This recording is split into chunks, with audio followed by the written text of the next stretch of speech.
Hello and welcome to this video about Ralph, this 5-inch gauge loco that I'm very dodgily building. As you can see, I have no experience in welding or 5-inch gauge. I do have experience on real trains, so surely it's got to be easier, although not sort of experience fully constructing a real train, just, you know, helping them out with the general stuff, restoring them.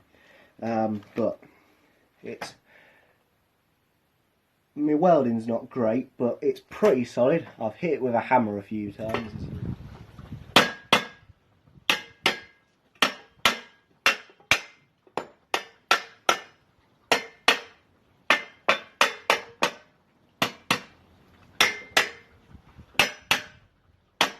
The engine, that's 80cc.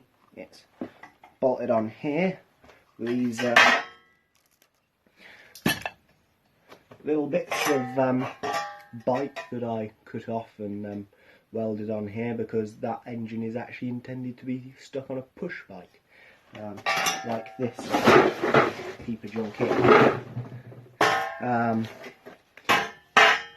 I had to cut a little bit away from the chassis because I drilled the holes before I actually, you know, tested where it should be. So it didn't, this chunk of it here didn't quite fit, so I had to angle grind that away. I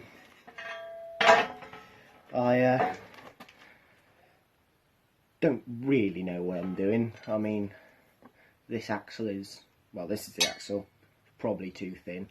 The bearings, well, I've got some roller bearings, but they're going in these bits that are cut out a bit of slightly larger than this box section.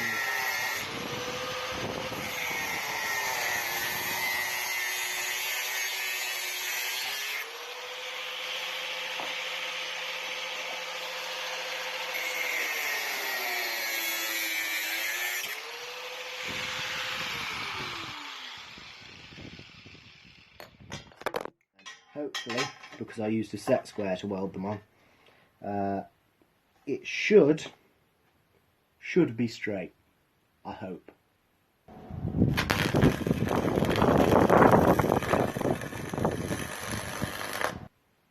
Probably won't be, knowing me. I've done many double gauge wagon kits and most of them have derailed. So hopefully this won't, but most likely it will. I don't know how I'm going to get them to go straight in the end, but either way.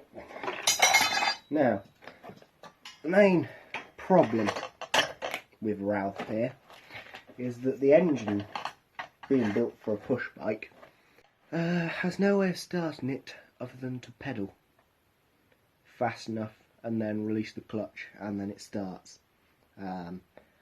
I don't have the luxury of a set of pedals, or won't, on this loco.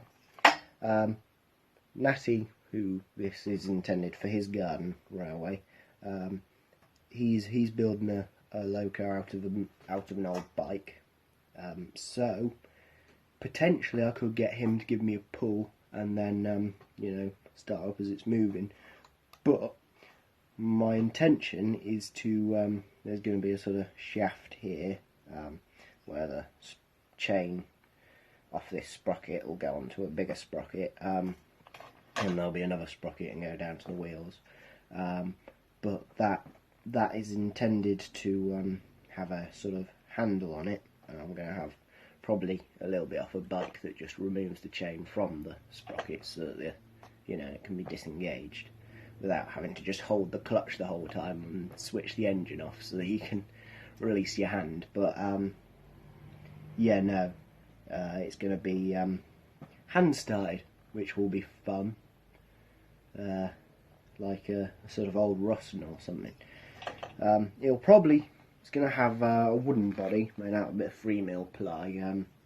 I'll probably style it after a Ruston, maybe not like the sort of really original Ruston 48s with a weird radiator, which do look pretty nice, but I don't think my skills in woodwork are that great, so it'll probably just, you know, have side slope down the sides, running down the length, and then have a cab back here, and this exhaust will be sticking up out the bodywork.